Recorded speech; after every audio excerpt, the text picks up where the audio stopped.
We're always on the lookout, right?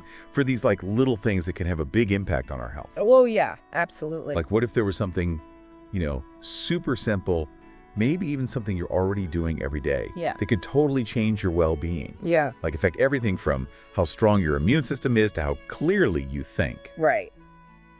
So that's what we're diving into today. Vitamin D. Yeah, vitamin D, it's everywhere right now in the wellness world, and for good reason. Right. And for this deep dive, we've got a really interesting mix of information. We're looking at the hard science, the latest research, but also some ancient wisdom from Ayurvedic practices. I love that.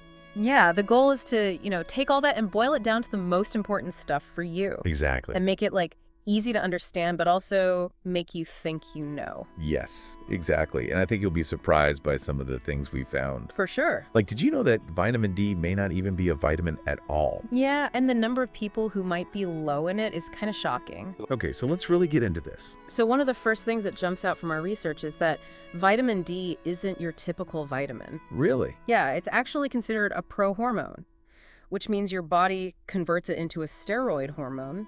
Oh, wow. I didn't know that. Yeah, and that's important because hormones are like these powerful messengers that control a ton of different processes in your body. Right. So that explains why vitamin D has such a big impact on so many things. Absolutely, and we're talking about a huge impact.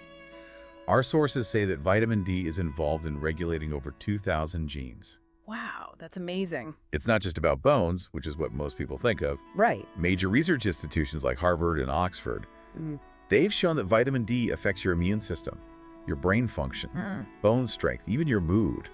It's pretty mind-blowing when you think about it. It is. And then you consider how many people are deficient in vitamin D. Right, that's the scary part. Our sources say it could be as high as 80% of people. That's a huge number. And it's not just people who live in places with little sunlight. No, not at all. Even sunny areas, things like air pollution, sunscreen, and just spending more time indoors are all contributing to this problem. Yeah, it's a modern lifestyle issue for sure. It's not as simple as just getting some sun or popping a supplement though, right? Right, that's a good point. Because what our sources really highlight is the importance of gut health.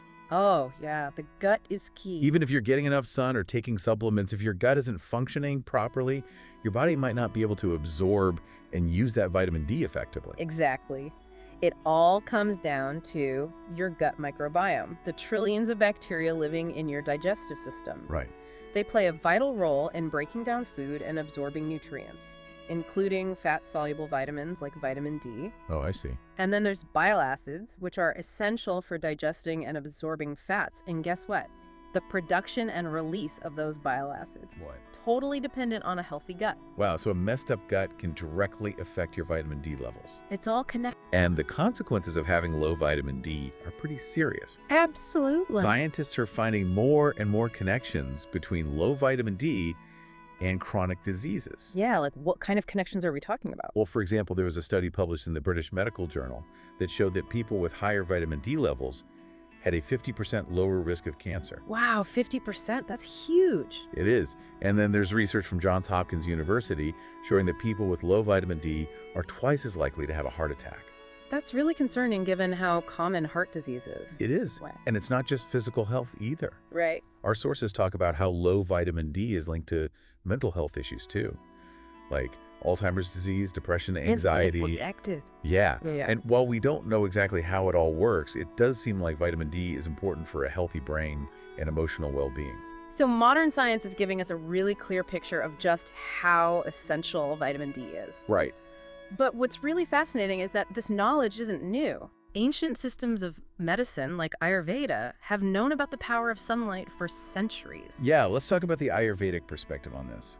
What's it called? Surya Chikitsa? Yes, Surya Chikitsa, which basically means sun therapy.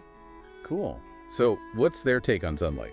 Well, Ayurveda doesn't just see sunlight as a source of vitamin D. No. They view it as a fundamental life force called prana, which is like this energy that permeates everything and helps to balance the body's vital energies. Wow, that's beautiful. It is. And they have this specific practice called Surya Arghya. Surya Arghya, okay. It involves mindfully exposing yourself to the morning sunlight. Interesting. They believe that this early morning sun helps purify the body and awakens Agni, Agni is the digestive fire. Okay. It represents your body's metabolic processes, its ability to break down and use what you consume. I see. So it's really interesting to contrast this with our modern approach of often relying on supplements. Right. Ayurveda emphasizes getting vitamin D and other benefits directly from sunlight whenever possible. Like food straight from the source. Exactly. They believe that the vitamin D you get from sunlight is the most readily available and usable by your body, what we would call highly bioavailable in modern science.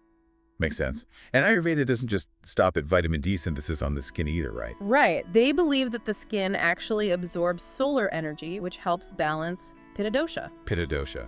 It's one of the 3 primary energies in Ayurveda. It's associated with metabolism, digestion, transformation. Oh, wow. Okay. And they also believe that sunlight supports natural detoxification processes in the body. So there's a more holistic view of the sun's benefits. Exactly. Now, are there any specific foods that Ayurveda recommends to support vitamin D absorption or enhance its effects? Oh, yeah, definitely. Any more? Well, one of them is ghee. Ghee. Oh, yeah, clarified butter. Exactly.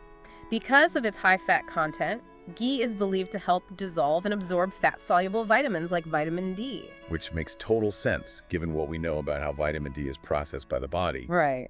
What else? Another great combo is turmeric and black pepper. Interesting. So turmeric, is known for its many health benefits. But black pepper is thought to increase its bioavailability. Didn't know that. And some believe that black pepper can also increase the sensitivity of vitamin D receptors in the body. So you're getting more bang for your buck. Exactly. Are there any other Ayurvedic dietary recommendations that tie into this? Yes, sesame seeds and ashwagandha are often mentioned. Interesting. Sesame seeds are packed with minerals and are traditionally used to strengthen bones. Okay. And ashwagandha is an adaptogenic herb that helps balance the body overall, including hormone regulation, which indirectly supports vitamin D. That makes sense. Yeah. So we've explored the science and the ancient wisdom surrounding vitamin D. Right. Now let's get to the practical stuff. Yeah, let's talk action steps. Exactly. What can our listeners do starting today to optimize their vitamin D levels? Let's get into some real hacks. All right, so hack number 1, and I think this is where both modern science and Ayurveda totally agree, is to get strategic with your sun exposure. Okay, strategic sun exposure. I like it. Yeah. So tell me, when are the best times to get those rays? So the sweet spot is usually morning sunlight between 8 and 10 a.m. Okay. and then late afternoon sunlight from 3 to 5 p.m. Oh, wait. During these times, you're getting enough UVB radiation, which is what triggers vitamin D production. Right. But the intensity is lower, so you're less likely to get burned. Makes sense. So how much skin should we be exposing and for how long? The general recommendation is to expose about 40% of your skin for 15 to 20 minutes most days. Okay. And this is important. This initial exposure should be without sunscreen. Oh, really? Yeah, you need that direct sunlight to make vitamin D. I see. Obviously, you want to be mindful of your skin type and avoid burning. Of course. And after that initial 15 to 20 minutes, you can definitely apply sunscreen. Okay, that's a really important distinction. So strategic sun exposure is hack number 1. Yep. What about hack number 2? Hack number 2 is all about building a vitamin D supportive diet. A vitamin D supportive diet. Love it. Correct. Okay, what does that entail? Since vitamin D is fat soluble, you need to make sure you're eating enough healthy fats. Okay. These fats help your body absorb the vitamin D. Right. So think about adding things like avocados, egg yolks, don't toss those yolks, and fatty fish like salmon and mackerel to your meals. Okay, so much deliciousness. Right, and don't forget about magnesium-rich foods. Oh yeah, magnesium, why is that important? Magnesium is crucial for activating and using vitamin D in your body. Oh wow, I didn't know that. Yep, so load up on almonds, spinach, dark chocolate, treat yourself. Dark chocolate, always a good idea. Right. So we've got sunlight and a diet rich in healthy fats and magnesium. Right. That's hack number 3. This one sounds a bit more out there. Sun gazing. Yeah, sun gazing is an ancient practice often linked with yoga. Okay. It's usually done at sunrise or sunset. And it involves gently and briefly exposing your eyes to the low-intensity sunlight.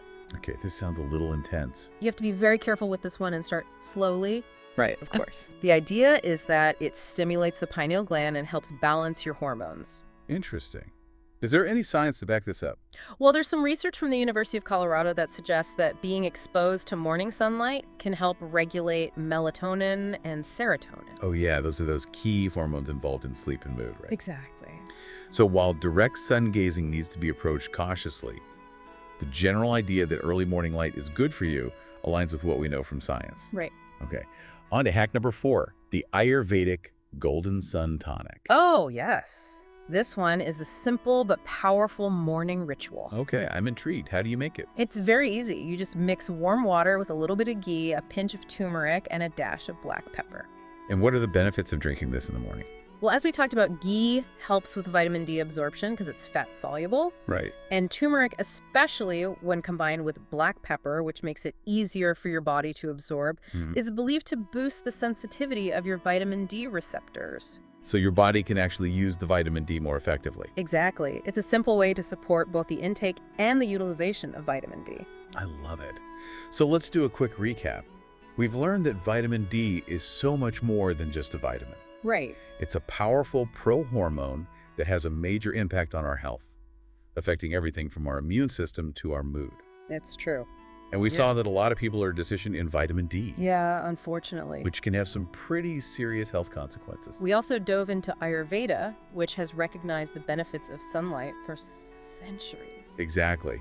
And they see it as more than just a source of vitamin D. Right, it's a life force. And most importantly, we've given our listeners some concrete steps they can take to improve their vitamin D levels. Absolutely. From getting more sun and tweaking their diet to trying things like mindful morning light exposure and the Golden Sun Tonic. So as you go about your day, think about what you've learned today. Yeah. Maybe try to get a little more sunshine. Add some healthy fats and magnesium-rich foods to your meals. Even starting your day with that Golden Sun Tonic could make a difference. Small changes can lead to big results. Absolutely. This deep dive into vitamin D has shown us that something so simple can actually be a cornerstone of our health. For sure. It bridges the gap between ancient practices and modern science. And it gives us a path towards better health that's easy to access and potentially life-changing. So here's a final thought for you to ponder. Okay. Knowing how much vitamin D affects your health and all the simple things you can do to boost your levels, Yeah. what's one small but meaningful action you're willing to take to be more proactive about this essential aspect of your well-being? It's something worth thinking about. It really is. Thanks for joining us on this deep dive into vitamin D. It's been a pleasure. Until next time, be well. Take care. Bye.